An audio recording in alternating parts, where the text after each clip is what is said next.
الحمد لله رب العالمين الصلاة والسلام على خاتم النبيين أما بعد فأعوذ بالله من الشيطان الرجيم بسم الله الرحمن الرحيم قل إني أمرت أن أعبد الله مخلصا له الدين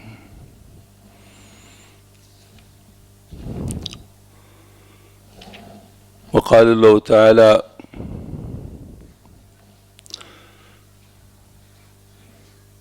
وقدمنا إلى ما عملوا من عمل فجعلناه هباء منثورا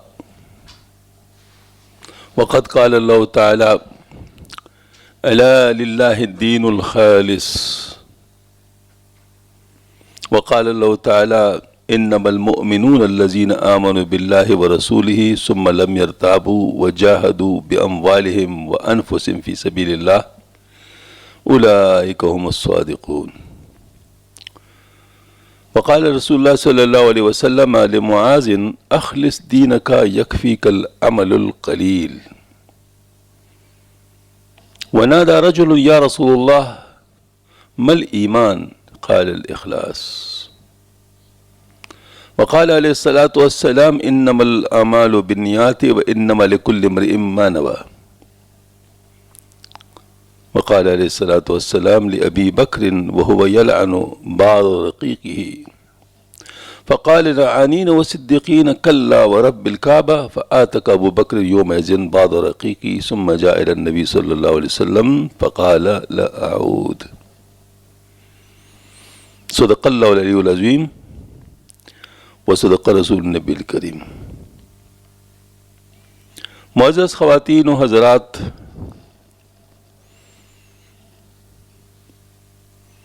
ہر چیز کی ایک بنیاد ہوتی ہے،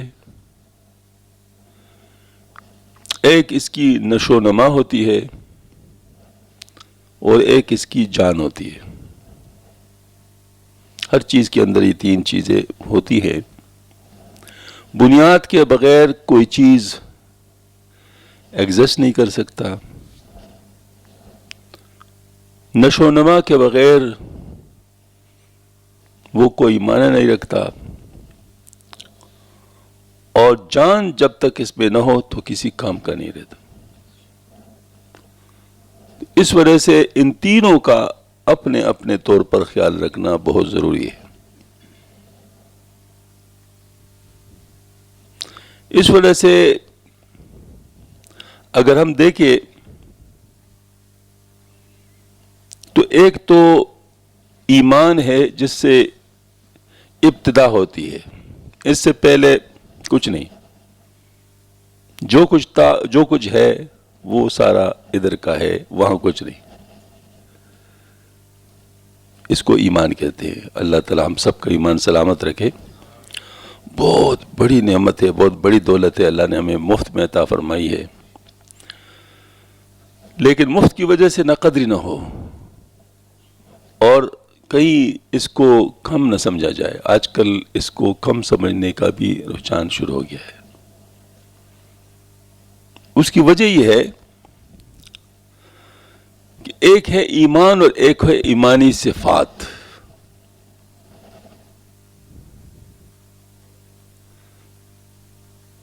ایمان کو آپ ذات سمجھ لے اور ایمانی صفات کو اس کے صفات سمجھ لے، تو جب تک ذات نہیں ہوگا تو صفت موجود ہی نہیں رہ سکتی۔ ہاں جی، وہ کسی اور وجہ سے ہوگی، وہ اس کی وجہ سے تو نہیں ہوگی۔ تو اس وجہ سے یہ جو ہم بعض ایمانی صفات کو دیکھتے ہیں دوسروں میں، وہ اس کا کچھ اور بنیاد ہوتی ہے، اور اس سے متاثر ہو کر ہم سمجھتے ہیں اس کو یہی چیز، یہ دھوکہ ہو جاتا ہے۔ مثلا میں جو انگلینڈ میں تھا چند کچھ مہینے پہلے، وہاں پر کسی کا انڈین عالم کا بیان کلپ پہ آ گیا تھا، تو وہ کہیں جاپان کوئی شخص گیا تھا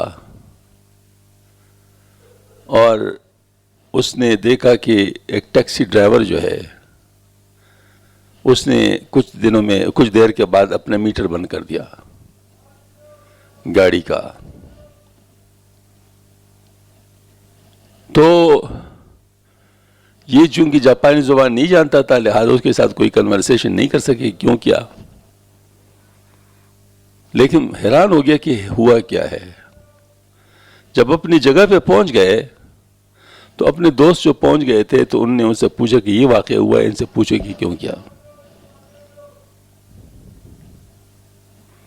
تو اس نے کہا کہ اصل میں ہوا یہ تھا کہ میں راستہ غلط کر چکا تھا اور ایک غلط ٹرن لے لیا تھا. اب وہ جو فاصلہ ایکسٹرا آ رہا تھا تو وہ میرا حق نہیں بنتا تھا کہ میں اس سے لے لوں, وہ میری غلطی کی وجہ سے تھا. تو اس وجہ سے میں نے میٹر بند کر لیا تھا کہ اس کی کمپنسیشن ہو جائے. تو اس عالم نے کہا کہ یہ بڑی ایمانداری کی بات تھی. تو اس پر میں نے بیان کیا کہ یہ غلطی کی اس عالم نے. ایمانداری کی بات نہیں تھی, دیانتداری کی بات تھی. ایمانداری اور چیز ہوتی ہے, دیانتداری اور چیز ہوتی ہے. دیانتداری کسی اور وجہ سے بھی ہو سکتی ہے. مثلا انسان مین آف پرنسپل کہلانا پسند کرے کہ میں مین آف پرنسپل ہوں, اس کے لیے وہ کچھ بھی کر سکتا ہے. وہ دنیا کی کوئی مقام حاصل کرنا چاہتے وہ بھی ٹھیک ہے. کیوں؟ وجہ کیا ہے کہ ان تمام ایمانی صفات کے دنیائی فائدے ہیں. کوئی بھی ایسی چیز نہیں, چاہے سچ بولنا ہے, چاہے زیادہ مطلب جو خلوص کے ساتھ محنت کرنا, یہ سب چیزوں کے دنیائی فائدے بھی ہے. اب ہوتا کیا ہے, ایک عجیب ڈیلیما ہے. ہوتا یہ ہے کہ جو ایمان والے ہیں ان کو شیطان اس کے لیے چھوڑتے نہیں. جو ایمان والے ہیں ان کو شیطان اس کے لیے چھوڑتا نہیں. شیطان اس پر فل ایکسرسائز کرتا ہے کہ یہ عمل نہ کر سکے, جو ایمانی صفات والے عمل ہیں. اور جو ایمان والے نہیں ہوتے ان کے اوپر شیطان کی محنت ہے کہ وہ کرے تاکہ وہ لوگوں کے سامنے ایگزمپلری بنے, لوگوں کے سامنے ایگزمپلری بنے اور باقی لوگوں کو بھی اس طرف لے آئے. کسی نے بڑا اچھا کہا ہے کہ شیطانی اور نفسانی گناہوں میں فرق کیسے کیا جائے. تو جواب دیا گیا کہ شیطانی گناہ وہ ہے جو مسلمان میں تو ہو کافر میں نہ ہو, اور نفسانی گناہ وہ ہے جو مسلمان میں بھی ہو کافر میں بھی ہو. کیونکہ نفس دونوں کا ہے, نفس میں فرق نہیں ہے. لیکن جو یعنی شیطانی گناہ ہے تو شیطان صرف مسلمان سے وہ کرواتا ہے, کافر سے نہیں کرواتا, کیونکہ کافر تو اس کا بن چکا ہے, اب تو اس کا نمونہ ہے. لہذا جب بھی وہ کوئی اچھا کام کرے گا تو لوگ اس سے متاثر ہو کر کون سا راستہ لیں گے؟ شیطان کا راستہ لیں گے. اور شیطان کو اس سے کوئی غرض نہیں. کوئی یہودی مرتا ہے, کوئی عیسائی مرتا ہے, کوئی ہندو مرتا ہے, کوئی پارسی مرتا ہے, اس کو اس سے کوئی غرض ہی نہیں ہے. وہ تو صرف صراط مستقیم سے ہٹانا چاہتے ہیں تاکہ آپ اپنے منزل مقصود کو نہ پہنچے, پھر اس کے بعد جہاں بھی پہنچے ہر طرف جہنم ہے. تو اس وجہ سے شیطان کی پلاننگ اس کے ساتھ یہ ہوتی ہے کہ وہ کم از کم اپنے صحیح راستے پہ نہ رہے. ہاں البتہ ایک بات ضرور ہے, صحابہ کرام اہل ایمان تھے, لیکن ان میں ایمانی صفات بھی سب سے زیادہ تھے. صحابہ کرام مطلب صاحب ایمان تھے, لیکن ان میں ایمانی صفات بھی سب سے زیادہ تھے. اس کی وجہ کیا تھے؟ اس کی وجہ یہ تھی کہ ماشاءاللہ الحمدللہ نفس کی اصلاح ان کی ہو چکی ہوتی تھی. نتیجتاً نفس کی وجہ سے جو شیطان وسوسہ ڈال سکتا تھا وہ اس کے لیے بنیاد ہی نہیں بنتا تھا, لہٰذا وہ بالکل صحیح راستے پہ جا رہے تھے. اب بھی اگر مسلمان اپنی نفس کی اصلاح کر دے تو شیطان اس سے پھر گناہ نہیں کروا سکتا. اس وقت بھی یہی بات ہے, اگر انسان اپنی نفس کی اصلاح کر لے, کیونکہ وسوسہ انسان کو شیطان کی طرف سے جو بھی آتا ہے وہ نفس کی بنیاد پہ آتا ہے. مثلا دیکھیں, شیطان کیا کرتا ہے؟ وہ دل کے اوپر بیٹھا ہوتا ہے، اس کا ٹارگٹ دل ہے، اور دل میں نفس کی طرف سے خواہشات بھی آتی ہیں. ہم کہتے ہیں میرا دل چاہتا ہے، وہ اصل میں دل نہیں چاہتا، نفس چاہ رہا ہوتا ہے لیکن دل میں محسوس ہوتا ہے. وہ مثال کے طور پر دنیا کی محبت جو ہے وہ کہاں پر ہوگی؟ دل میں ہوگی. محبت دل میں ہوتی ہے، محبت دل میں ہوتی، آتی نفس سے. جیسے تقویٰ جو ہوتا ہے یہ نفس میں جنریٹ ہوتا ہے لیکن محفوظ دل میں ہوتا ہے. ہاں جی، اس طرح جو جتنے بھی اخلاق کی ضمیمہ ہے وہ آتے نفس کی وجہ سے ہیں، لیکن وہ موجود جو ہے نا دل میں ہوتے ہیں. وجہ حدیث شریف میں موجود ہے نا ساری چیزیں ماشاءاللہ. کہ دیکھیں یعنی ہمارے جو ہے نا مطلب یہ ہے کہ جو نفسانی خواہشات ہیں اس کی وجہ سے جو گناہ ہوتے ہیں، اس گناہ کا اثر حدیث شریف میں فرمایا گیا ہے کہ جب بھی انسان کوئی گناہ کرے تو اس کا دل پہ اوپر دبا پڑ جاتا ہے. اگر توبہ کرتا ہے دور ہو جاتا ہے، اور نہیں توبہ کرتا ہے وہ رہ جاتا ہے. پھر گناہ کر لیا، پھر دبا پڑ گیا، پھر دبا پڑ گیا، پھر دبا پڑ گیا، حتیٰ کہ دل بالکل ہی ملفوف ہو جاتا ہے دبوں میں. ایسے وقت میں اب اس کے بعد کوئی رستہ خیر کا نہیں رہتا دل کے لیے. تو ایسے دلوں کے لیے پھر کہا گیا ختم اللہ علی قلوبہم وعلی سمعہم وعلی ابصارہم غشاوۃ ولہم عذاب الیم. تو اس کا مطلب یہ ہوا کہ شروع نفس سے ہوتا ہے لیکن دل پہ اس کا جو اثر ہوتا ہے تو دل کی وجہ سے پھر ظاہر ہدایت چن جاتی ہے، کیونکہ ہدایت کا جو جگہ ہے وہ دل ہے. ایمان کا جگہ بھی دل ہے. اقرار باللسان و تصدیق بالقلب. تو مطلب یہ ہے کہ یہ جو ایمان کی جگہ ہے وہ بھی دل ہے. اب یہ وہ ایک ایسا عجیب وہ ہے چلا ہے، چونکہ ان تینوں کا آپس میں انٹریکشن ہے، دل کا، عقل کا، نفس کا. تو ہر ایک نے اس کو اپنے اپنے اینگل سے دیکھا ہر ایک نے اس کو اپنے اپنے اینگل سے دیکھا. تو بعض لوگوں نے کہا نہیں اصل تو نفس ہی ہے، بعض لوگوں نے کہا اصل تو دل ہی ہے، بعض لوگوں نے کہا عقل اصل بات ہے. یونانیوں نے کیا کہا؟ عقل اصل بات ہے. انہوں نے عقل کے ذریعے سے اپنے نفس کی اصلاح کی لیکن دل کو پاک نہیں کیا. ایمان دل میں نہیں آ سکا، نتیجتاً ان کو فائدہ نہیں ہوا. انہوں نے نفس کی صفائی کو تمام چیزیں حاصل کی جو ایک ولی اللہ حاصل کرتا ہے، لیکن ایمان نہ ہونے کی وجہ سے کوئی فائدہ ان کو نہیں ہوا. تو اس کا مطلب اکیلے اگر کوئی اس کو کرتا ہے تو پھر اس فائدہ نہیں ہوتا. ان تینوں کے اوپر کام کرنا ضروری ہے. تو جو مشائخ ہیں، جو اللہ والے ہیں، وہ اصل میں ان تینوں کا خیال رکھتے ہیں. وہ صرف ایک کے پیچھے نہیں پڑتے کہ عقل کے پیچھے پڑ جائے تو عقل کے ذریعے سے اصلاح ہو جائے، یا دل کے پیچھے پڑ جائے تو دل کے ذریعے اصلاح ہو جائے، یا نفس کے پیچھے پڑ جائے نفس کے ذریعے اصلاح. نہیں، اگر ہم نے ایک کو لیا اور دو کو لیا اور تیسرے کو چھوڑا، یا ایک کو لیا دو کو چھوڑ دیا، تو معاملہ خطرے میں ہے، کام بنے گا نہیں. تو خیر بات میں اب عرض کرنا چاہتا ہوں کہ اللہ جل شانہ نے یہ جو ارشاد فرمایا ہے انما الاعمال بالنیات، تمام اعمال کا دار و مدار نیتوں پر ہے. وانما لکل امرئ ما نوی، اور ہر شخص کو وہ ملے گا جس کی اس نے نیت کی ہے، جس کی اس نے نیت کی. اس وجہ سے نیت کو جو درستگی کا جو عمل ہے یہ بھی بہت ضروری ہے. حدیث شریف ہے، میں آپ کو حدیث شریف سنا رہا ہوں نا. تو نیت کہاں پر ہوتی ہے؟ دل ہوتی ہے، دل سے بر. اچھا، دوسری طرف اللہ پاک نے فرمایا قد افلح من زکاہا وقد خاب من دساہا، یقیناً کامیاب ہو گیا وہ شخص جس نے اپنے نفس کو رذائل سے پاک کر لیا. یقیناً فرمایا اللہ تعالیٰ نے، یقیناً قد افلح، یقیناً کامیاب ہو گیا، مکمل کامیاب ہو گیا جس نے اپنے نفس کو رذائل سے پاک کر دیا. وقد خاب من، یقیناً تباہ و برباد ہو گیا جس نے اپنے نفس کو ایسے جوڑ دیا جس طرح ہے، کچھ بھی اس کے ساتھ نہیں کیا.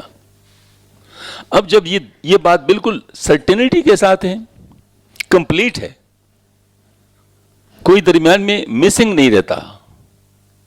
تو اب بتائیں, اور دل کے بارے میں آپ صلی اللہ علیہ وسلم فرماتے ہیں کہ جسم کے اندر گوشت کا ایک لوتھڑا ہے, اگر وہ ٹھیک ہو جائے تو سارا کچھ, سارے جسم صحیح ہو جاتا ہے, اگر وہ خراب ہو جائے تو سارا جسم خراب ہو جاتا ہے. ان میں سارے حدیث بھی صحیح ہے, قرآن کی آیت تو یقیناً. تو ان تمام کا مجموعہ ہمیں ماننا پڑتا ہے, یہ صرف ایک کو نہیں لینا پڑتا. اس سے پتہ چلتا ہے کہ قد افلح من زکاہا تب واقع ہوگا جب تینوں ٹھیک ہوں گی.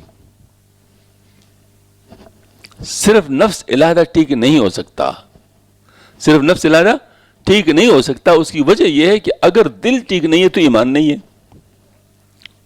تو ایمان کے بغیر تو کچھ بھی ٹھیک نہیں ہے. جیسے یونانیوں کا مثال موجود ہے. آج اگر صرف آپ کرتے ہو, جوگ بھی ہے, جوگی کتنے بڑی وہ کرتے ہیں, یعنی محنتیں کرتے ہیں, ہاں جی, تو وہ بھی ٹھیک نہیں ہے. دوسری طرف اگر صرف دل کو ٹھیک کر لیا, نفس ٹھیک نہیں ہو, تو دل ٹھیک ہی نہیں ہو سکتا, وہ صرف دعویٰ ہوگا. کیسے بتاتا ہوں. مثال کے طور پر ایک حوض ہے, اس حوض میں 4-5 نہریں پڑتی ہیں. آپ اس حوض کو صاف کرنا چاہتے ہیں, اس گند سے بھرا ہوا ہے, تو اس کو کیسے صاف کیا جائے گا؟ طریقہ کار کیا ہونا چاہیے؟ پہلے نہریں ٹھیک کریں گے, یعنی ان کو پاک کریں گے, یا کم از کم اس کو ڈسکنیکٹ کریں گے ان کے ساتھ. پھر اس کے بعد جو ہے نا, مطلب ہے کہ وہ حوض پاک ہوگا, حوض پاک ہوگا, ورنہ اس طرح پاک ہی ہو ہی نہیں سکتا. تو اب دیکھیے میں آپ کو بات بتاؤں, ہمارے اندر ایک عجیب نظام بنا ہوا ہے, واقعی اس کو پورا اسٹڈی کرنا چاہیے. ہماری آنکھیں, ہمارے کان, ہماری زبان, ہمارا دماغ, ہمارے ہاتھ پاؤں, جسم کے سارے اعضاء جہاں پر کوئی حس موجود ہے, یہ سب دل کے ساتھ کنیکٹڈ ہے. نتیجتاً دل اچھا ہوگا تو ان کا استعمال اچھا ہوگا. کوئی انکار کر سکتے اس کا؟ دل اچھا ہوگا تو ان کا استعمال ٹھیک ہوگا, اور اگر ان کا استعمال غلط ہوگا تو دل بھی خراب ہوگا. اس کا مطلب یہ سب دل کو متاثر کرنے والے, اور دل ان کو متاثر کرنے والا ہے. کیا خیال ہے, اب کہاں سے شروع کیا جائے؟ دل سے شروع کر لو, لیکن وہ جو آنکھیں ہیں کہاں سارے, ان کو ٹھیک کرو گے یا نہیں کرو گے؟ دل کہاں ٹھیک ہوگا اس کے بغیر؟ سمجھ میں آ گئی نا بات؟ تو کچھ وقت کے لیے اپنے آنکھیں بند کرو گے, کچھ وقت کے لیے اپنی آنکھیں بند کرو گے, اپنے کان بھی بند کرو گے, اپنی زبان بھی روکو گے, اپنا دماغ بھی, ہاتھ پاؤں سب کچھ. یہ آپ آئسولیشن کا ماحول پیدا کریں گے. اس کو کہتے ہیں خلوت. اس کو کیا کہتے ہیں؟ خلوت. تو خلوت ابتدا ہے. آپ صلی اللہ علیہ وسلم نے ارشاد فرمایا ہے کہ بری صحبت سے خلوت اچھی ہے, اور اچھی صحبت خلوت سے اچھی ہے. ٹھیک ہے نا؟ لہذا آپ یوں کریں کہ بری صحبت سے تو کم از کم کاٹے نا اس کو, یعنی خلوت تو ہو, اور پھر اس کو موقع دے اچھی صحبت کا. دس از دا روٹ آف خانقاہ. یہ خانقاہ کا روٹ بتا رہا ہوں آپ کو. خانقاہ کی جسٹیفیکیشن اس سے کہ آپ یوں کریں کہ اس کو باقی ماحول سے کاٹ دو, آئسولیٹ کر لو,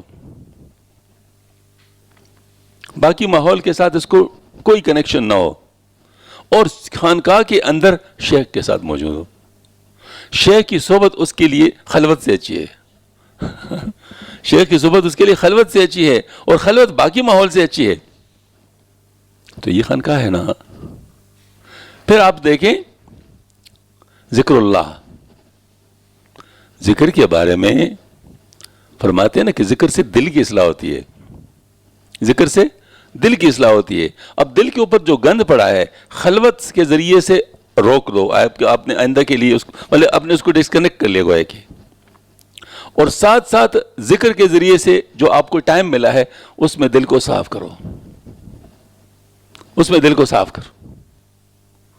تو آپ کو جو دل صاف مل گیا, اب بعد میں جائیں گے باہر تو کیا ہوگا؟ یہ آپ کا پاک دل کے ساتھ آنکھیں باہر جائیں گی.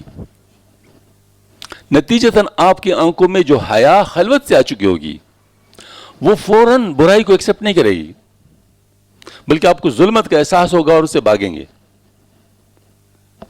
یہ تجربہ کوئی بھی کر سکتا ہے. میں اکثر کہا کرتا ہوں لوگ اس پہ بحثیں کرتے ہیں ٹیلی ویژن جائز ہے ناجائز ہے یہ وہ فلاں. میں نے کہا بھائی ڈسکشن نہ کرو اس پہ، فضولیات خواہ مخواہ اپنا وقت لگاتے ہو. آئیے ہمارے ساتھ صرف ایک ہفتہ خلقاں پہ لگا دیں اور جس طرح ہم کہیں اس طرح وقت لگائیں، پھر آپ باہر جائیں ٹیلی ویژن دیکھ کے پتہ چل جائے کہ ٹیلی ویژن کیسا ہے. بات کرنے کی ضرورت ہی نہیں، دلائل دینے کی ضرورت ہی نہیں، خود بخود آپ کا دل بولے گا کہ مجھے کیا ہو رہا ہے. آپ کو جب تک صفائی نہ ہو اس وقت تک گندگی کا احساس نہیں ہوتا. ہم جاتے ہیں راستے پہ جہاں پر تھوڑا گند ہوتا ہے تو ناک کو بند کرنا پڑتا ہے، اور جو ہے نا مطلب یہ کہ بہت حبس کی حالت محسوس کرتے ہیں اور جلدی جلدی گزرتے ہیں. لیکن وہ بیچارے جو اس میں کام کرتے ہیں ان کو پرواہ نہیں ہوتی. کیوں؟ اس کے ساتھ عادی ہو چکے ہیں، ان کو اس کا کوئی احساس نہیں ہے. تو اس کا مطلب یہ ہے کہ خلوت کے ذریعے سے آپ کے اندر نورانیت پیدا ہوتی ہے ذکر کے ذریعے سے.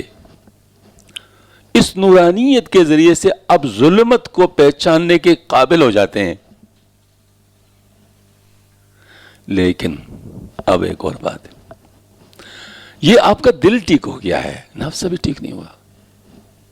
نفس آپ کے ساتھ ہے، لہذا جیسے ماحول سے باہر جائیں گے تو پھر دوبارہ ساری چیزیں خراب ہو جائیں گی، کیونکہ وہی والی بات وہ بھی دل کو متاثر کر رہا ہے. تو آپ کی خلوت کی ساری صفائی وہ ختم کر دے گا. اب اگر یہ جو صفائی ہے دل کی جو ہوئی ہے اس کے دوران آپ اب نفس کی بھی وہ اصلاح کر دے اور آپ کا نفس بھی ٹھیک ہو جائے، آپ کا نفس بھی ٹھیک ہو جائے تو سبحان اللہ پھر بے شک باہر چلے جائیں، پھر آپ کو ایسا مسئلہ نہیں ہوگا. کیوں؟ وجہ کیا ہے؟ آپ کے نفس نے ماننا سیکھا ہے، آپ کے نفس نے ماننا سیکھا ہے. لہٰذا وہ نفس جو ہے نا وہ اللہ کے حکموں کے مطابق چلے گا آگے، اور وہ جو مخالفتیں ہیں باہر وہ اس کے لیے اجر بنے گا. وہ ماحول کو ریزسٹ کرے گا، ماحول کے ساتھ نہیں چلے گا، ماحول کو ریزسٹ کرے گا، نتیجتاً اس کے لیے اجر بنے گا. اب یہ گویا کہ دوسرا سوال آ گیا کہ یہ نفس کو پھر کیسے ٹھیک کیا جائے؟ اس کا پھر کیا طریقہ ہو؟ ٹھیک ہے، صحیح آدمی کہہ سکتا ہے. اس کے لیے بات ہے کہ دیکھیں ہمارے جو میڈیکل لائن کے لوگ ہیں، پروفیسرز، وہ جب سٹوڈنٹس کو پڑھاتے ہیں تو پرانے دور کے پروفیسروں کے ریفرنسز دیتے ہیں کہ فلاں نے یہ لکھا ہے، فلاں نے یہ لکھا ہے. انجینئر حضرات بھی ریفرنسز دیتے ہیں اپنے اپنے فیلڈ کے. وہ ایک صاحب تھے، میتھمیٹیشین تھے، تو وہ کہتے ویئر ایور آئی سی لپلیشن، جہاں پر میں دیکھتا ہوں مجھے لپلیشن نظر آتا ہے. لپلیشن کیا ہے؟ فارمولا ہے، ایکویشن ہے. اس ایکویشن کا اس کے اوپر اتنا اثر تھا کہ وہ ہر چیز میں لپلیشن اس کو نظر آ رہا تھا، وہ فنا فی لپلیشن تھا. ہاں جی. تو اسی طریقے سے مطلب یہ ہے کہ جو ہمارے حضرات نے کام کیا ہے اگر ہم تھوڑا سا ان سے سیکھیں تو ہمارا کام بہت آسان ہو جائے گا. تو ہمارے کچھ مشاہیر جو انڈیا میں رہے ہیں اور قریبی زمانے میں گزرے ہیں، اس وجہ سے ان کا ایفیکٹ بھی ہمارے اوپر سب سے زیادہ ہوگا. جیسے مجدد الف ثانی رحمۃ اللہ علیہ، شاہ ولی اللہ رحمۃ اللہ علیہ. ہاں جی. ان حضرات نے جو ریسرچز کیے ہیں ان ریسرچز سے فائدہ اٹھانا چاہیے کہ انہوں نے اس چیز کو کیسے کہا ہے، کیا کیسے کریں. اب جو حضرت مجدد الف ثانی رحمۃ اللہ کی تیسیز ہے وہ بتاتا ہوں.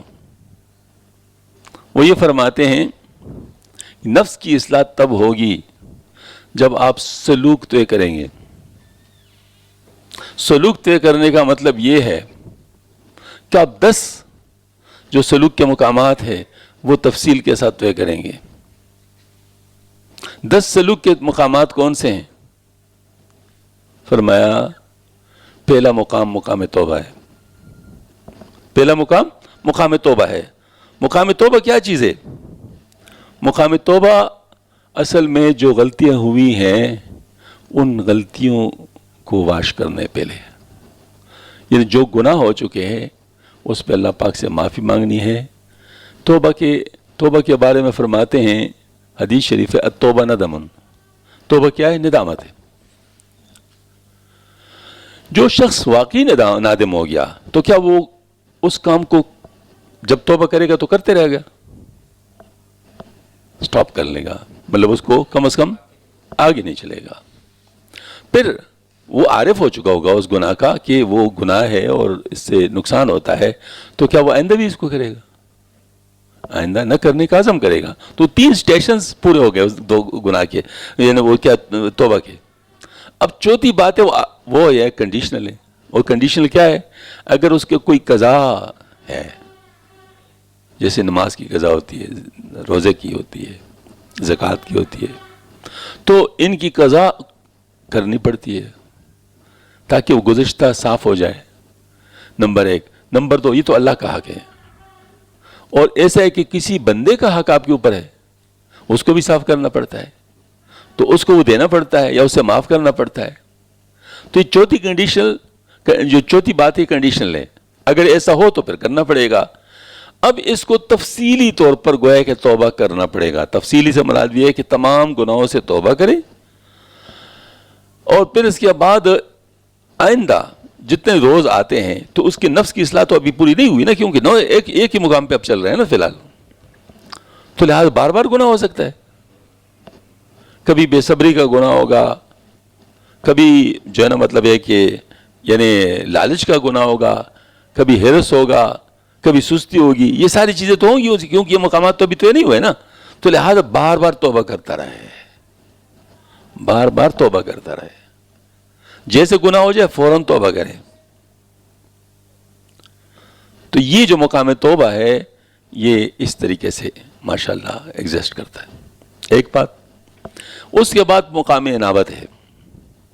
مقام انابت کیا چیز ہے؟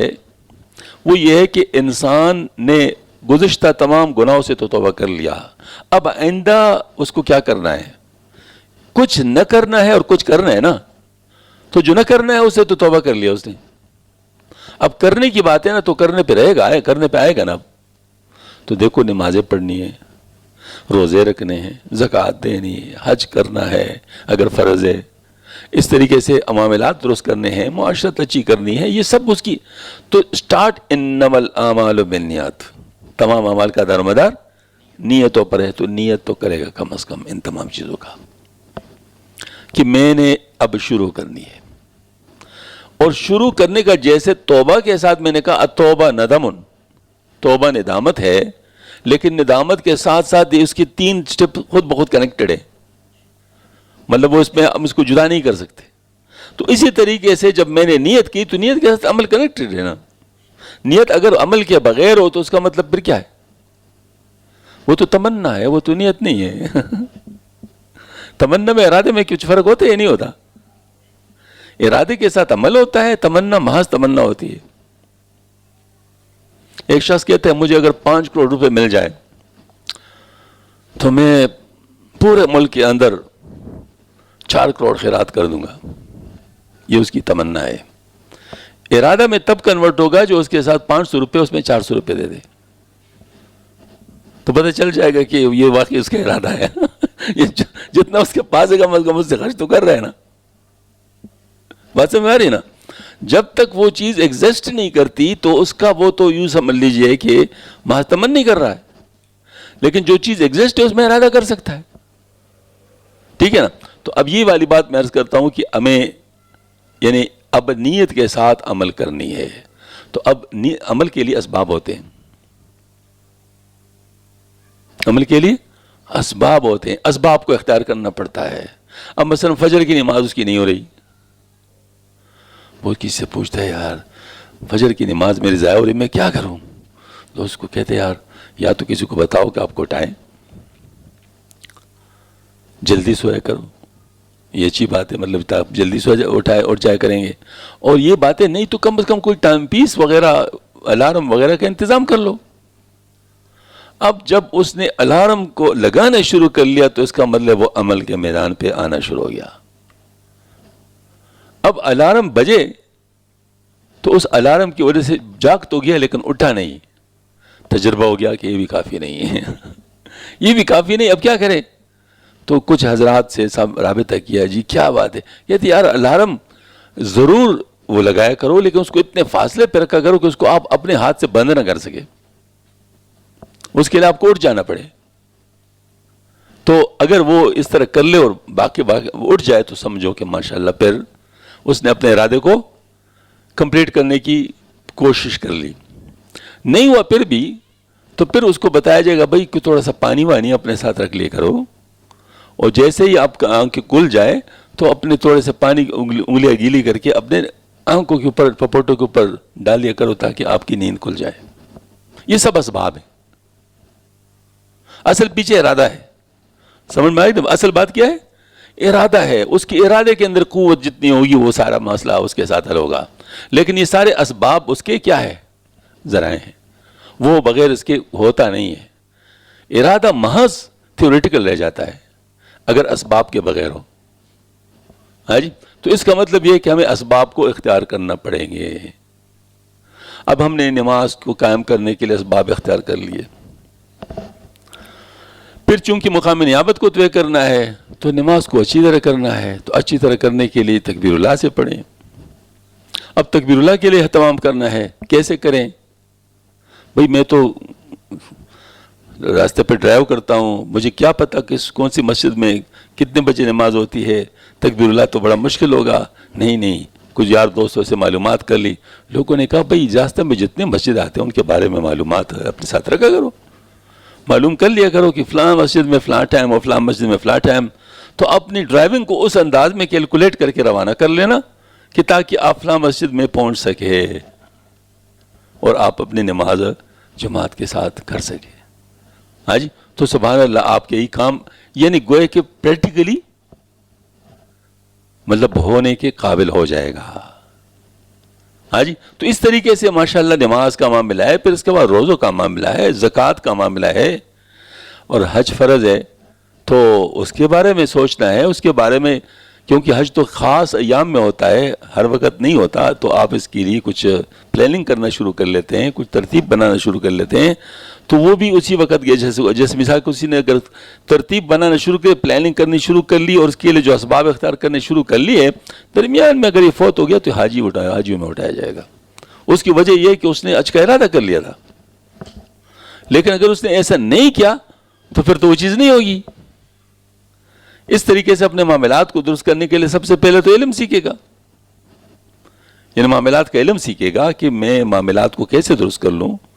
ہاں، پھر معاشرت کے بعد تو گویا کہ یوں سمجھ لیں یہ سب کچھ اس نے سٹارٹ لے لیا، پریکٹیکل سٹارٹ لے لیا، تھیوریٹیکل نہیں۔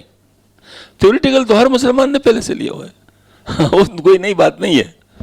پریکٹیکلی اس کو اسٹیبلش کرنے کے لیے اس نے کچھ قدم اٹھائے، اور جب اس نے واقعی، کیونکہ اللہ جل شانہ اصل صحیح اندازہ لگانے والے ہیں، لہٰذا اگر کوئی عمل انسان اس نے نہیں بھی کیا لیکن اس نے اسباب اس کے پورے اختیار کر لیے تو اللہ کے نزدیک وہ ایسے جیسے ہو گیا۔ ہاں، مطلب یہ کہ وہ چیز اس طرح ہو جاتی ہے۔ تو یہ مقامی نیابت ہے، اس کو طے کرنا ہے۔ دوسرا ہو گیا۔ تیسری بات یہ ہے کہ اب ہم دیکھیں گے کن کن وجوہات کی وجہ سے اعمال لیتے ہیں، انسان سے اعمال رہ جاتے ہیں، تو اس میں سب سے بڑی وجہ جو ہے وہ کیا ہے؟ وہ سستی ہے، سستی کی وجہ سے۔ حضرت تانوی رحمۃ اللہ علیہ فرمایا کرتے بھئی سستی کا علاج تو چستی ہے، سستی کا علاج تو چستی ہے۔ اس کا مطلب ہے کہ اپنے اندر چستی پیدا کرنی پڑے گی، تو چستی کے جتنے عوامل ہیں وہ اپنے اندر پیدا کریں گے۔ وہ کیسے، میں آپ کو بتاؤں۔ ویسے عجیب بات عرض کرتا ہوں، یہ جس کو کہتے ہیں اسٹیمنا، یہ کیا چیز ہے؟ ایک انسان ہے، دوڑتا ہے، پہلی دفعہ دوڑے گا تو اس کے پلس کتنے پہ جائے گی، دوسری دفعہ دوڑے گا تو کتنے پہ جائے گی، تیسری دفعہ دوڑے گا تو کتنے پہ جائے گی، پانچویں دفعہ، چھٹی دفعہ، حتیٰ کہ جب وہ ہیبیچول ہو جائے گا تو اس کا پلس بڑھے گا بھی زیادہ نہیں، اور جس وقت رکے گا تو بہت جلدی نیچے آ جائے گا۔ اس کو اسٹیمنا کہتے ہیں۔ ہاں جی، اس طرح سانس چڑھنا جس کو ہم کہتے ہیں، اس کا سانس بھی نہیں چڑھے گا، اور اگر چڑھے گا تو بہت جلدی اپنی حالت پہ آ جائے گا. یہ اسٹیمنا ہے. اب دیکھو باڈی آپ کی وہی ہے, باڈی آپ کی وہی ہے, باڈی میں کوئی فرق نہیں ہوا, لیکن آپ کے اتنا بڑے رزلٹ میں اتنا فرق آیا, رزلٹ میں آپ کے اتنا فرق آیا. یہ کیا چیز ہو گئی؟ سستی کی جگہ چستی نے لے لی. اب آپ سستوں میں شمار نہیں ہو رہے ہیں, آپ کی باڈی کی انرشیا کم ہو گئی, آپ کی باڈی کی انرشیا کم ہو گئی. اب آپ کی باڈی اتنا چینج کے لیے ریزسٹ نہیں کرتا, آپ آسانی کے ساتھ ایکوموڈیٹ کر لیتے ہیں چینجز کو. یہی سستی کا علاج چستی ہے. سمجھ میں آ گئی نا بات؟ اگر آپ صرف دہرانا شروع کر لے کہ سستی کا علاج چستی ہے, سستی کا علاج چستی ہے, 1000 دفعہ اس کو پڑھ لے تو کتنے دفعہ چستی ہو جائے گی؟ اس سے تو کوئی فرق نہیں آئے گا. ٹھیک ہے نا؟ اس کو کہتے ہیں سلوک. سمجھ میں آ گئی نا بات؟ سلوک پریکٹیکل چیز ہے, سلوک پریکٹیکل چیز, اس کو پریکٹیکلی اچیو کرنا پڑتا ہے. اس میں تھیوری کی بات نہیں چلتی, تھیوری بضرورت ہے. ہم جب کالج میں پریکٹیکل کرتے تھے تو ہمارے پاس ایک نوٹ بک ہوا کرتی تھی, پریکٹیکل نوٹ بک. اس میں بھی تھوڑی سی تھیوری دی ہوتی ہے. پتہ چلتا ہے کہ یہ فلاں ایکسپیریمنٹ ہے اور اس کا یہ ہے, بنیاد ہے, سارا کچھ بتایا چکا ہوتا تھا. پھر اس کے بعد جب ریزلٹس آتے تھے اس پر پورے بک کی بنیاد پر ہم اسٹڈی کر کے انالیسس کرتے تھے کہ ٹھیک ہے, غلط ہے تو کیوں ہے, اس کو ٹھیک کیسے کیا جاتا ہے. مطلب یہ ساری تھیوری بنیاد ہے اس کی. اب اگر وہ تھیوری نہیں ہے تو آپ پریکٹیکل صحیح کر نہیں سکتے. تو ہمارے بعض صوفیوں نے سمجھا ہوا ہے کہ شاید ہمارے پاس تھیوری کی کوئی ضرورت نہیں ہے. یہ بھی غلط ہے. اور ہمارے کچھ تھیوریٹیشین نے یہ کہا, خطبہ دیتے ہیں, خطبہ وہ بڑی شاندار خطبہ دیتے ہیں, میں آپ کو تقویٰ کی وصیت کرتا ہوں, اور تقویٰ کیسے حاصل ہو جائے اس کا کوئی پتہ نہیں. چلو خود اپنے میں تقویٰ ہے, نہ دوسروں کا تقویٰ دے سکتے. سمجھ میں آ گئی نا بات؟ Theoretician can not cause the practical change. اس کے لیے پریکٹیکل لوگ چاہیے. اس لیے صوفی کے اللہ اکبر میں اور دوسروں کے اللہ اکبر میں بڑا فرق ہے. جو صحیح صوفی ہے, آخر مجدد ثانی مسلم نے بھی اللہ اکبر کہا تھا نا. اس اللہ اکبر نے جو اکبر کا جلال تھا اس کو ہلا کے رکھ دیا. جلال الدین اکبر کا جلال کو ہلا کے رکھ دیا, وہ بھی اللہ اکبر تھا. اور ایک ہم لوگوں کا ہے. سمجھ میں آ گئی نا بات؟ تو اس وجہ سے ہم لوگ کو پریکٹیکل اچیومنٹس کی طرف جانا ہوگا, اور پریکٹیکل اچیومنٹ اس سلوک کے بغیر نہیں ہوا کرتی. سلوک معلومات. تو پھر پہلے میں کیا, تیسرا مقام کیا ہوا؟ مقام ریاضت. مقام ریاضت. اس کے بعد کیا ہے؟ مقام ریاضت کیا چیز ہے؟ جسم کی انرشیا کو کنٹرول کرنا ہے, اس کو توڑنا ہے. یہ مقام ریاضت ہے. اور مقام کائنات جسم کے ڈیمانڈ کو کم کرنا ہے. سمجھ میں آ گئی نا بات؟ کام آپ نے کم نہیں کرنا, ڈیمانڈ کو کم کرنا ہے. یعنی یوں سمجھ لے کہ آپ کم کی بنیاد پر زیادہ کام کر سکے. یہ مقام کائنات ہے. یہ مقام کائنات ہے. اس وجہ سے کیونکہ اگر ہم دیکھیں تو ہمارا بہت سارا کانا ضائع ہوتا ہے. ضائع ہونے کے لحاظ سے دو قسمیں ہیں. ایک تو یہ کہ وہ کانا آپ نے کھایا نہیں, رہ گیا اور وہ ضائع ہو گیا. یہ عام لوگ اس کو ضائع کہتے ہیں, عام لوگ اس کو ضائع کرنا کہتے ہیں. اور ایک یہ کہ آپ نے کھا لیا, آپ نے اس سے کوئی کام نہیں لیا. یا یوں سمجھ لے کہ اس کا 20% آپ کھاتے تو اتنا ہی کام ہوتا, تو آپ نے 80% ضائع کر دیا نا. سمجھ میں آ گئی نا بات؟ تو جو 20% آپ کو ایکچولی ریکوائرڈ ہے, آپ اسی پہ آ جائے. مقام کائنات ہے. یہ مقام کائنات ہے. تو اس کے لیے آپ کو کیا کرنا پڑے گا؟ اس کے لیے باقاعدہ آپ کو اپنے جسم کے ریکوائرمنٹس کو اس کو کنٹرول کرنا پڑے گا. ڈیمانڈ, اس کا ڈیمانڈ کو مطلب گویا کہ اس کو کم دے کر اس پہ ٹرین کرنا, پھر اس سے تھوڑا سا اور کم دے کر پھر اس پہ ٹرین کرنا, پھر اس سے تھوڑا سا اور کم دے کر پھر ٹرین کرنا. اور ہوتے ہوتے ماشاءاللہ ساری چیزیں اتنے کم میں ہی ساری چیزیں ہو جاتی ہیں. تو یہ مقام کائنات ہے. اب مقام کائنات کی ضرورت کیوں ہے بتاتا ہوں. سب سے بڑی بات یہ ہے کہ دنیا میں ریسورسز لمیٹڈ ہے. اور ہماری ڈیمانڈز انلمیٹڈ ہیں. تو لڑائی کس بنیاد پہ ہو رہی ہے آپس میں؟ اسی پہ ہوتی ہے نا. ارے چاہتے کہ میں سب سے زیادہ حاصل کروں. تو یہ کس چیز کی کمی ہے؟ اناد کی کمی ہے.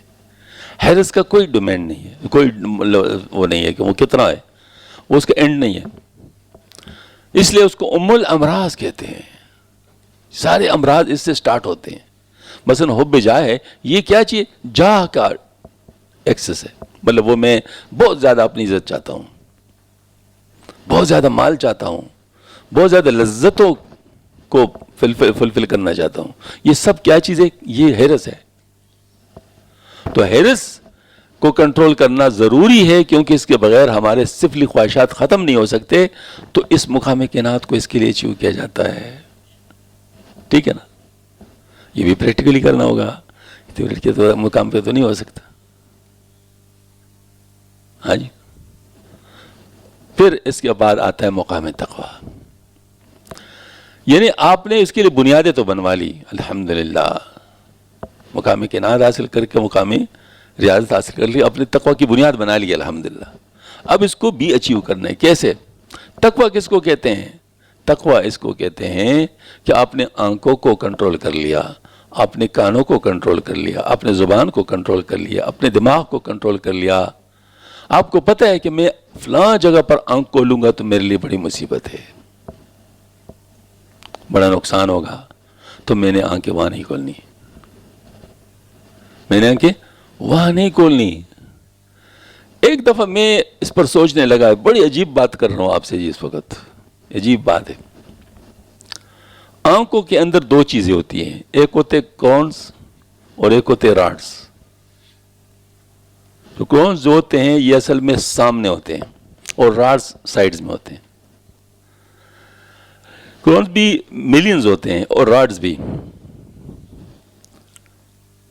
کونز کے ذریعے سے پھر آپ کو بالکل ایگزیکٹ تصویر ملتی ہے, پہچانتے ہیں آپ کہ فلاں کو میں دیکھ رہا ہوں. اور راڈز کے ذریعے سے آپ صرف ایگزسٹنس دیکھ رہے ہوتے ہیں کہ فلاں چیز موجود ہے, آپ اس کو پہچان نہیں سکتے. تو میں اللہ جل شانہ کی اس شاہکار پر بڑا حیران ہوا اور بڑا ہی سبحان اللہ شکر ادا کیا کہ اللہ پاک نے ہماری نظر کی حفاظت ہمارے آنکھ کے اندر کی ہے. ہاں جی. یہ جس کو ہم کہتے ہیں نا والے سامنے دیکھنا, سامنے دیکھنے سے اگر آپ کو پتہ چلتا ہے اور آپ کو نقصان ہوتا ہے تو آپ سائڈز سے دیکھیں, کم از کم بچ جائیں نا اور ٹکر تو نہ لگے, لیکن آپ کو نقصان نہ ہو. سائڈ سے, جو سائڈ سے مثلا دیکھتے ہیں نا تو اس کو صرف پتہ چلتا ہے, مثلا مجھے پتہ ہے ادھر کچھ پڑا ہوا ہے, مجھے نہیں پتہ کہ کیا ہے, اور میں اب دیکھوں یہ چیز نوٹ بک ہے. ٹھیک ہے نا. تو اسی طریقے سے مطلب یہ ہے کہ اگر میں راڈز کے ذریعے سے ماحول میں چلوں تو اپنے آپ کو بچا سکتا ہوں, اپنے آپ کو بچا سکتا ہوں. یہ ماشاءاللہ پورا ایک مطلب جس کو کہتے ہیں پریکٹیکل اچیومنٹ ہے. تو یہ تقویٰ دل اس طرح پہ جس کو کہتے ہیں انہیں وہ کانوں کے اوپر بہت زیادہ مطلب جو ہے نا وہ کرنا چاہیے, کیونکہ جو ہر آواز ہے وہ ہمارے دل کے پاس پہنچتی ہے اور ہمارے دل کے تاروں کو چھیڑ سکتی ہے. اگر وہ غلط ہے اور نقصان دہ ہے تو ہمارے دل میں زہر پہنچا سکتی ہے. اس لیے کہتے ہیں گانا شیطان کا منتر ہے, گانا شیطان کا منتر ہے.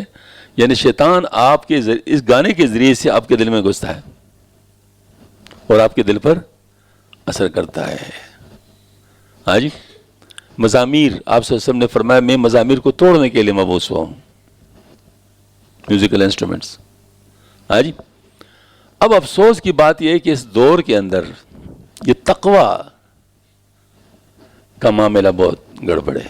میں نے آپ کو بتایا نا خطبہ میں تو باقاعدہ کہا جائے گا کہ میں آپ کو تقویٰ کی وصیت کرتا ہوں, اور تقویٰ کی جو بنیادیں ہوں گی ساری جڑ سے نکالی جائیں گی, اور پھر کہتے ہیں میں آپ کو تقویٰ کی وصیت کرتا ہوں. کیسے تقویٰ کا بھائی, کس چیز کی تقویٰ؟ ہاں جی. آپ کی نہ آنکھیں محفوظ, نہ کان محفوظ, نہ زبان محفوظ, نہ دماغ محفوظ, نہ آپ کے ہاتھ پاؤں محفوظ, پھر کیسے تقویٰ کی وصیت؟ سمجھ میں آ گئی نا بات؟ صرف تھیوریٹیکلی بات تو نہیں چلتی. ایک دفعہ حضرت حاتم اسم رحمۃ اللہ علیہ، اللہ تعالیٰ ان کے درجات بلند پر، بہت بڑے صوفی تھے، ایک بہت بڑے مفتی کے مہمان ہوئے اپنے دور کے. ان دنوں علماء کی بڑی قدر تھی، لہٰذا علماء کے گھروں میں بڑی شان کی چیزیں ہوتی تھی.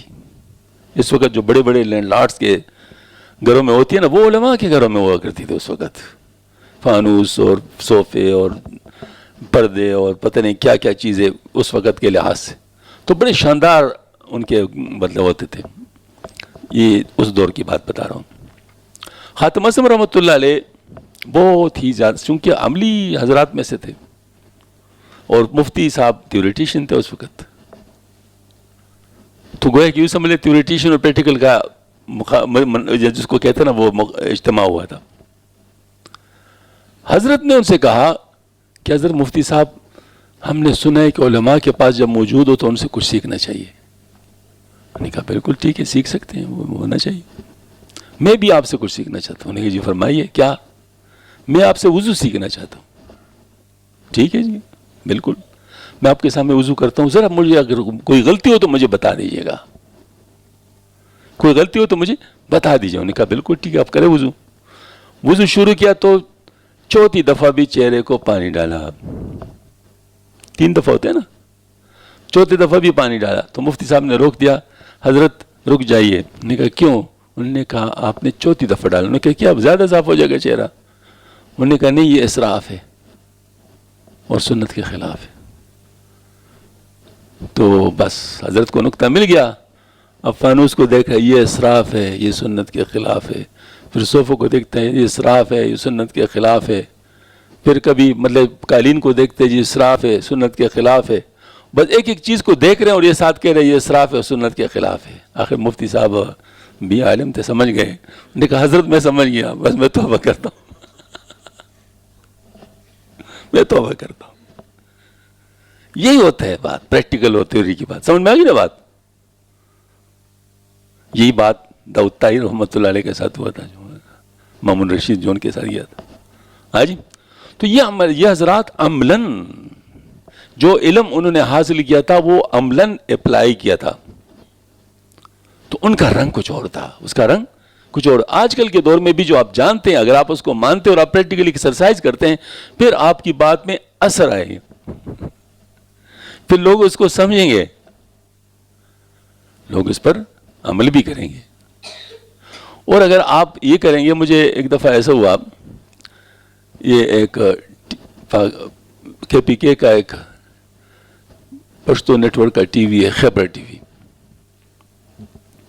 ان کے ایک پروڈیوسر تھے بیتاب صاحب. اس نے مجھے کہا کہ میں آپ کو 4 گھنٹے دیتا ہوں، تو آپ ٹی وی پر آ کر جو ہے نا وہ لوگوں کو تصوف سکھا دیں. میں نے ان سے کہا کہ نہیں. اب وہ بڑے حیران کہتے ہمارے تو 5 منٹ بھی لوگ مانگتے ہیں، منتیں کر کے مانگتے ہیں، اور آپ کو میں 4 گھنٹے دے رہا ہوں اور آپ انکار کر رہے ہیں. مجھے تو بات سمجھ نہیں آ رہی کہ آپ کیوں انکار کر رہے ہیں. واقعی یہ بات تو بڑی عجیب لگتی ہے نا کہ بھائی 5 منٹ کے لیے لوگ منتیں کرتے ہیں، تو 4 گھنٹے تو بڑی چیز ہوتی ہے ٹی وی کے لحاظ سے دیکھے تو میں نے کہا بات سنو، میں کس لیے آؤں گا آپ مجھے بتائیں. کہتے آپ تصوف سمجھائیں گے. میں نے کہا تصوف کی ایک تھیوری ایک پریکٹیکل ہے. تھیوری تو میں سمجھا دوں گا تصوف کی 4 گھنٹے میں، لیکن ایک پریکٹیکل ایک انفارمیشن میری طرف سے ہڈن جائے گی، انکیپسولیٹڈ ان کے دلوں میں، کہ ان چیزوں پہ عمل کی ضرورت نہیں. جیسے میں عمل نہیں کر رہا ہوں تو اس طرح آپ لوگ بھی بس سن لیں بس سن لیں. تو مجھے بتاؤ میرے تصوف کدھر گیا؟ تصوف تو عملی چیز ہے، تیوری تو نہیں ہے. عملی طور پہ تو فیل ہو گیا نا، عملی طور پہ تو فیل ہو گیا. تو تیوری بہت زیادہ سمجھ میں آ گئی. تو کیا ہوا؟ تو اکثر بات یہ ہے کہ عموماً اب اس وقت صورتحال یہ ہے کہ اس وقت ایک طوفانی بدتمیزی ہے. میوزک کو جائز ثابت کرنے کے لیے کوشش ہو رہی ہے، تصویروں کو جائز ثابت کرنے کی باقاعدہ میدان چلے ہوئے ہیں. ہاں جی. اور اس طریقے سے مختلف جو چیزیں بالکل یعنی مسلمہ طور پر حرام تھی، اب وہ ان کو حلال کروایا جا رہا ہے، اور اس سے اباحیت کا ایک دور چل پڑا ہے، نقصانات اس کے بہت زیادہ ہیں۔ یہ سب اس چیز کی کمی ہے کہ اس کو ہم نے صرف تھیوری سمجھا ہوا ہے، یہ پریکٹیکل کے طور پہ نہیں ہے۔ تو میں اس کا تقویٰ جو ہے پریکٹیکلی حاصل کرنا، اپنے آنکھوں کو غلط استعمال سے بچانا، اپنے کانوں کو غلط استعمال سے بچانا، اپنی زبان کو غلط استعمال سے بچانا، اپنے دماغ کو غلط استعمال سے بچانا، اپنے دل کو غلط استعمال سے بچانا، اپنے ہاتھ پاؤں کو۔ آپ صلی اللہ علیہ وسلم نے ان میں سے 2 کو ٹارگٹ کیا ہے، فرمایا مجھے 2 کی وہ ضمانت دو، 2 جبڑوں کے درمیان اور 2 رانوں کے درمیان، میں تمہیں جنت کی ضمانت دیتا ہوں۔ ہاں جی، تو اگر یہ دے کے ہم کریں تو یہ تقویٰ کی بنیادیں ہیں، یہ تقویٰ کی بنیادیں۔ تو تقویٰ کا مقام اس طریقے سے حاصل کیا جائے گا عملاً، اور پھر اس کے بعد الحمدللہ 5 مقامات کی بنیاد پر ہم لوگ مقام کائنات کے ذریعے سے اور مقام رضایت کے ذریعے سے مقام صبر اچیو کریں گے۔ صبر کیا ہے؟ جو کرنے میں مزاحمت نفس کا، اس پہ صبر ہے، اور نہ کرنا، مطلب جو یہ اس کو کرتے رہنا، اس کو کرتے رہنا۔ جیسے نماز ہے، میں نماز پڑھتا ہوں، میرے نفس مزاحمت کرے گا، میں اس پہ صبر کروں گا اور میں نماز پڑھوں گا کیونکہ اس پر صبر نہ ہو تو نماز میں پڑھ نہیں سکتا۔ دیکھو نماز کے اندر بہت زبردست تعلیم ہے اس کی۔ ہم نے جس وقت کہہ دیا اللہ اکبر، یہ تکبیر تحریمہ ہے، اس تکبیر تحریمہ جو ہے، اس کو کہنے کے ساتھ ہم نے اپنے آپ کو دنیا سے ڈسکنیکٹ کر لیا۔ اب ہم یہاں نہیں ہیں، اب ہم کدھر ہیں؟ اب ہم اللہ کے پاس ہیں، اب ہم اللہ کے پاس ہیں۔ تو یہ جو سبحان اللہ، یہ جو نظام ہے، اگر ہم لوگ اپنائیں کہ اللہ اکبر کے ساتھ ہم یہاں سے چلے جائیں، اس کے بعد اب ہم نہ کسی آواز کو گویا کہ ارادے سے سنیں، بولنا تو خیر بند ہی ہے، ہاں جی، سوچنا بھی بند کر لیں، یعنی مطلب جو اختیاری سوچ ہے وہ بھی بند کر لیں۔ گویا کہ تقویٰ کی پریکٹیکل امپلیمنٹیشن ہم نماز میں کر سکتے ہیں کہ اپنے ان ذرائع کو ہم کنٹرول کر لیں، ٹھیک ہے نا۔ پھر اس کے بعد کیا ہوگا؟ اللہ تعالیٰ سے ہمارا تعلق، کنیکشن۔ اس لیے کہتے الصلاۃ معراج المومنین، کہ اس میں انسان ان تمام چیزوں سے کٹ کے صرف اللہ کے پاس ہوتا ہے، ہاں جی۔ تو یہ جو بات مطلب ہم جو ہے نا وہ یعنی وہ کر لیں کہ ہم لوگ صبر، یعنی گویا کہ مثال کے طور پر مجھے خارش ہو رہی ہے، تو میں سمجھتا ہوں، میں کہتا ہوں یہ فوجیوں سے سیکھو، یہ جب آپریٹ کرتے ہیں، ہاں جی، اس وقت ان کو خارش ہو رہی ہے تو حضرت کیسے کیا کرتے ہیں؟ پھر کرتے ہیں خارش برداشت کرتے ہیں، برداشت کرتے ہیں۔ تو اسی طریقے سے نماز میں برداشت کرو نا، کہ اللہ کے سامنے آپ کے موجودگی مطلب وہ ہے، پریزنٹیشن ہے، تو آپ اس وقت برداشت کریں، نماز کے بعد پھر کرو بے شک۔ تو میں ایک صاحب کو دیکھ رہا تھا حرم شریف میں، تو انا للہ و انا راجعون، نماز میں جو کچھ انسان، میں آپ کو کیا بتاؤں، یعنی اس نے پگڑی کھول کے دوبارہ باندھ لی، ہاتھ جیب میں اندر ڈال دیا، خالی پر نکال دیا۔ میں نے کہا یہ کر کیا رہا ہے؟ میں نماز پڑھ رہی کیا ہے؟ تو ایک ساتھ بیٹھے ہوئے تھے، مجھے کہتا آپ اس کو دیکھ کے حیران ہو رہے ہیں۔ میں نے کہا پھر کیا کروں، حیران نہ ہو تو پریشان بھی ہو رہا ہوں۔ کہتے نہیں آئندہ ابھی دیکھو، اس کے بعد دیکھو۔ میں نے کہا اللہ خیر، اب یہ ناچے گئے کیا کرے گا؟ جو کچھ اس نے کرنا تھا وہ تو کر لیا، اب اس کے بعد یہ کیا کرے گا؟ وہ خیر نماز کے بعد پھر یہ ہوا کہ وہ بالکل آرام سے بیٹھ گیا۔ مجھے کہتے ہیں یہ بڑی عجیب ہے، اس کو خارش صرف نماز میں ہو رہی ہے، ویسے بالکل ٹھیک ہے۔ اگر اس کو ویسے خارش ہونی تھی تو پھر اب ہونی چاہیے نا تو اب تو بالکل آرام سے بیٹھ گیا۔ تو ایسی نماز نہیں، سمجھ میں آ گئی نا بات؟ تو یہ مقام صبر کو اچیو کرنے کے بعد ہی حاصل ہو سکتا ہے، ٹھیک ہے نا۔ اور روزے میں انسان کا خواہش ہوتی ہے میں کچھ کھاؤں، اسے رکنا ہے، تو جس سے روکا گیا اس سے روکنے پہ صبر، اور جس کو کرنے کا کہا جائے اس کے کرنے کے لیے صبر، یہ مقام صبر ہے، ٹھیک ہے نا۔ تو ٹائم پورا ہو گیا، لہٰذا اسی پہ روکتا ہوں، ابھی 4 مقامات باقی ہیں، پھر انشاءاللہ العزیز اگلی سیشن میں انشاءاللہ باقی پورے کریں گے۔ اللہ جل شانہ ہم سب کو توفیق عطا فرما دے۔ وما علینا الا البلاغ، ربنا تقبل منا انک انت السمیع العلیم وتب علینا انک التواب الرحیم، لا الہ الا انت سبحانک انا کنا من الظالمین۔ ربنا اغفر لنا ذنوبنا وكفر عنا سيئاتنا وتوفنا مع الابرار ربنا تقبل منا انك انت السميع العليم وتب علينا انك انت التواب الرحيم صلی اللہ علیہ وسلم۔ اچھا اعلان سن لیجئے گا کہ انشاءاللہ 26 تاریخ کو یعنی آئندہ اتوار کو ہمارے ہاں خواتین کا جوڑ ہے۔ مردوں کا جوڑ تو ہمارا ہر ہفتے ہوا کرتا ہے، جیسے آج بھی تھا، یعنی عصر سے لے کے ہفتے کے دن اور اشراق تک ہوتا ہے اتوار کے دن کا، لیکن خواتین کے لیے ہم مہینے میں ایک دفعہ جوڑ رکھتے ہیں۔ تو یہ جوڑ انشاءاللہ ہوگا 3 گھنٹے کا، تو اس میں اپنے گھر والوں کو ساتھ لے آیا کریں، اور وہ جو خواتین سن رہی ہے وہ بھی اپنے سہیلیوں کو بھی اپنے رشتہ داروں کو بتائیں۔ صرف ایک ریکویسٹ ہے کہ گود کے بچے کے علاوہ باقی بچوں کو ان کے والد کے حوالے کر لیں، اور خود جو ہے نا مطلب یہ کہ تاکہ آپ خود بھی سن سکیں اور باقی خواتین بھی سن سکیں۔ تو وقت پر 9 بجے سے لے کے 12 بجے تک ٹائم ہے، وقت پر تشریف لائے تاکہ زیادہ